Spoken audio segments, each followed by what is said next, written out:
Bonjour et bienvenue sur musculationprisemasse.com. Mon nom est Charles et ici à côté, moi c'est Anne-Josie. Anne-Josie est nutritionniste et elle passe la semaine avec nous autres. Si vous n'avez pas vu les chroniques en début de semaine, Oui. vous avez peut-être manqué mardi la bio d'Anne-Josie et si vous aviez vu la bio, mais vous sauriez que Anne-Josie est nutritionniste et également athlète de fitness. Donc, Anne-Josie, elle sait pas mal de quoi qu'elle parle. Et Anne-Josie, je pense que tu entraînes du monde aussi. En fait, moi, ce qui se passe, c'est que, oui, j'ai mon bac en nutrition, donc toutes les notions liées à atteindre une alimentation qui nous permet d'avoir des objectifs précis dans notre vie, je suis spécialisée là-dedans. Mais étant donné que j'aime le sport, puis que depuis que je suis jeune, je suis là-dedans, étant donné que j'ai fait de la nage synchronisée au niveau compétitif, donc très jeune. Et pas juste ça aussi, mes frères. Donc, j'ai des frères qui sont des grands sportifs, donc qui ont joué quand même à des niveaux élevés en hockey, basket, football. Donc, c'est sûr que dès que j'étais jeune, j'étais dans le monde du sport. Donc, ça m'a toujours un peu captivé comment améliorer nos performances sportives, puis comment atteindre un niveau, dans le fond, de composition corporelle aussi qui nous permet d'être bien dans notre peau. Donc, ça m'a toujours un peu captivé. C'est ça, en fait, qui m'a envoyée vers la nutrition parce que je me demandais les processus biologiques, tout ça. Puis, j'étais bien curieuse au niveau de comment ça fonctionnait, l'alimentation? Oui, c'est ça. T'as-tu réussi à avoir tes réponses? Ah oui, en masse. Mais c'est sûr que je connais pas tout. Hein? Il y a toujours des choses que j'apprends à tous les jours. Donc, puis aussi, il y a plusieurs perceptions, il y a plusieurs façons de voir les choses. Donc, ce qui est le fun aussi, c'est que la nutrition, c'est un monde qui est vaste, donc qui peut être complexe, mais tellement simple à la fois. Puis moi, c'est vraiment ça ma priorité avec les sportifs que je suis ou la clientèle variée que je vois en clinique. En gros, c'est que il y a tellement d'informations qui circulent et aussi pour les sportifs, la nutrition sportive, il y a tellement de mythes qui sont véhiculés. En fitness, c'est un des domaines qui en a le plus de mythes ici. C'est clair. Donc, c'est sûr que moi, ça m'a vraiment amené à me questionner, à savoir mes connaissances, sont-tu vraiment à la fine pointe? Puis là, ça m'a permis d'aller chercher plus loin encore, puis de mettre en application mes recherches et tout ça. Et vraiment, c'est sûr que dans la pratique, c'est un autre monde que dans la théorie. Donc, c'est ça que je trouve le fun, c'est qu'en étant une athlète, moi, ça me permet de vraiment voir ce qui fonctionne et ce qui fonctionne un petit peu moins. Donc, moi, je peux ensuite proposer à ma clientèle et à vous, dans le fond, à la maison maintenant, avec mon recueil de recettes pour être cote. En fond, ce que je veux, c'est que niveau fitness soit optimal. Ouais. Donc, Anne-Josie, on parle des recettes. Dans le fond, là, cette semaine, on sort les 25 recettes pour être cote de Anne-Josie. Si vous n'avez pas vu ça encore, c'est en promotion cette semaine. Donc, vous pouvez avoir toute l'information en bas du vidéo. Et il y a une vidéo de présentation également des 25 recettes pour être cote. Donc, Anne-Josie, pour quelle raison on parle de 25 recettes pour être cote puis on ne parle pas comment compter nos calories pour les gars qui veulent coter? Les calories. Méchante histoire, cette affaire-là. Dans le fond, là, souvent, en tant que nutritionniste clinique, moi, je fais de la consulte. Là. Fait que, je vois des gens comme toi puis moi qui veulent avoir des trucs pour mieux s'alimenter. Puis souvent, les gens vont me dire combien il faut que je mange de calories. Oui, les calories, dans un sens, c'est une information pertinente parce que oui, ça nous permet d'avoir un certain budget énergétique. Puis chaque personne, on a un budget énergétique différent, dans le fond, d'une personne à l'autre.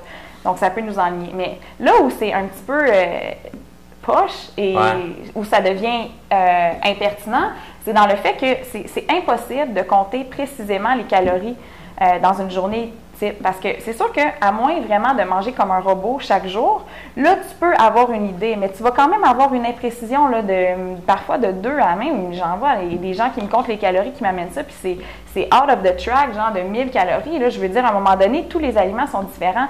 Une tranche de pain, là, il y en a combien? 2 milliards là, de variétés de tranches de pain. Fait que, tu sais, une tranche de pain, c'est pas le même nombre de calories. Puis là, c'est sûr que si tu vas spotter ta valeur nutritive sur ton sac de pain, puis là, tu fais ça pour tous les aliments, à un moment donné, tu vas virer...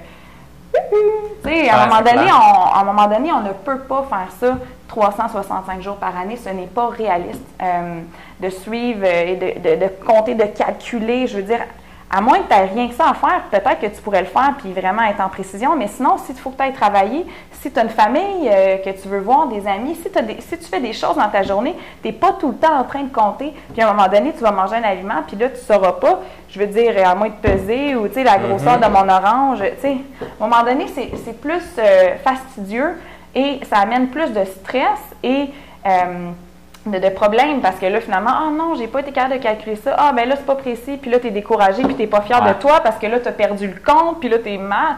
Non, ça, c'est vraiment quelque chose à éviter, là. Tu sais, vraiment, compter les calories, oublie ça. En plus, tu sais, c'est ton budget énergétique, mais c'est parce que tu sais pas combien tu dépenses chaque jour. Mais non, on a des choses là, pour le vérifier. On a l'accéléromètre, on a des bonnes méthodes pour vérifier. Mais même, il y a des imprécisions.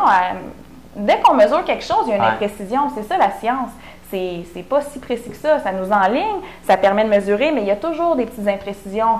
Puis d'une journée à l'autre, là, même si tu calcules une moyenne de dépenses énergétiques, on s'entend-tu que d'une journée à l'autre, moi, je ne vais pas marcher exactement le même nombre de pas. Je peux les compter, les pas avec un pas de main. Je peux la mesurer, ma dépense énergétique, mais ça va être des estimations. Donc, pourquoi, si j'ai juste une estimation de dépenses, il faudrait que je calcule complètement précisément comme un robot l'autre côté? No way. Hein? C'est plus de stress que d'autres choses. Donc, c'est sûr que plutôt quand tu apprends à comment bien combiner les aliments pour pouvoir les utiliser selon tes besoins, bien là, plutôt tu deviens autonome. Tu n'es plus esclave des calories. Tu manges d'une certaine façon, puis tu écoutes ton appétit. Et là, bien, je veux dire, à un moment donné.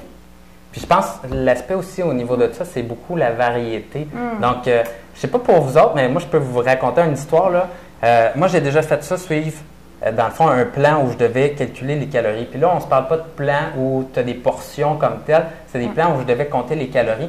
Puis finalement, là, c'est tellement compliqué de compter des calories que tu finis par manger tout le temps la même affaire. Puis là, quand tu manges... Sûr que tu es capable de compter. Oui, c'est ça. Puis quand tu manges tout le temps la même affaire, au début, ça allait bien. Puis moi, j'étais un gars qui n'a pas besoin d'avoir une alimentation bien fancy, mais de m'emmener mon corps... Je mangeais un aliment que j'aimais, mais peut-être que vous avez déjà expérimenté ça. Tu manges la même sorte de céréales à tous les matins. Elle est donc bonne, c'est la nouvelle sorte de céréales, c'est des honeycombs. Mais une m'emmener, tu es juste écœuré de n'en manger. Ça prend une variété. Ça te prend une certaine variété, puis ça te prend des aliments qui goûtent bon. Puis même si c'est un aliment qui goûte bon, au bout de 3 mois, tu manges la même affaire, tu n'es vraiment plus capable. Moi, il y a des aliments comme ça, comme le fromage cottage ou le fromage allegro que...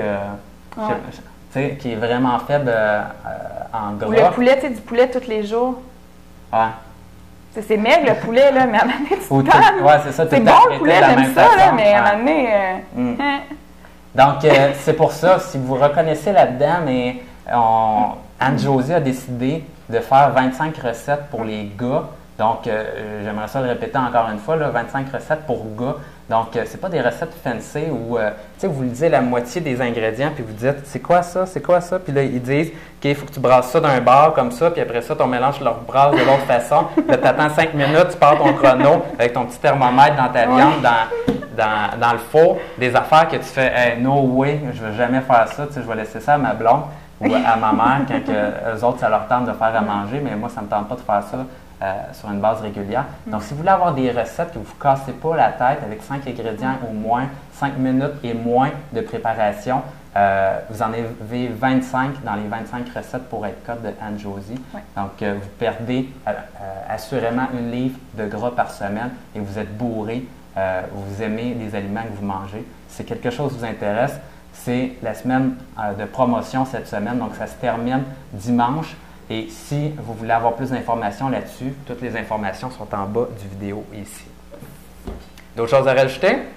Le plaisir, c'est la santé, hein? OK. Il ne faut pas se priver, mais il faut savoir où est-ce qu'on s'en va. Fait que vous avez ce qu'il faut pour savoir où vous en allez.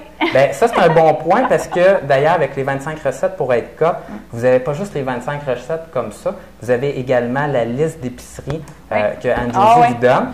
C'est quoi qu'il y a là-dedans, la liste d'épicerie? Bien, dans le fond, je vous donne tous les aliments clés qui vont vous permettre d'atteindre vos objectifs. Puis aussi, cette liste-là d'épicerie, en fait, vous allez pouvoir vous en servir pour tout le temps parce que ça va toujours vous donner une petite idée de qu'est-ce que vous devriez avoir dans votre frigo, dans votre armoire, pour vous faciliter la vie. OK.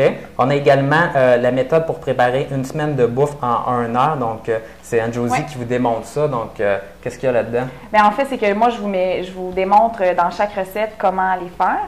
Mais aussi, c'est sûr qu'il y a des petites méthodes, des fois, que j'ai mis en bonus. Donc, il y a des méthodes de préparation clés aussi qui vont vous aider à faire n'importe quelle de ces 25 recettes-là. Ça aille vite, puis ça goûte bon. Oui.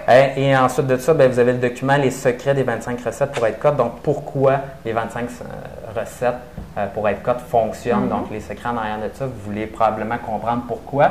Donc, pas juste les manger. Donc, Anne-Josie vous l'explique. Et d'ailleurs, les 25 recettes pour être cote sont tous démontrées par Anne-Josie avec les ingrédients, avec la préparation. Et vous savez, là, étape par étape, quoi faire. Puis vous pourrez la timer, puis vous verrez que ça ne prend pas 30 minutes pour refaire la recette. Pas pire, ça? Oui. OK. Est-ce que j'ai tort? Non, non. OK, c'est bon. Donc, on va revenir tout de suite pour les membres. Donc, on va continuer à vous parler des bons aliments pour réussir à coter. Sinon, pour les autres, on se revoit demain. À bientôt.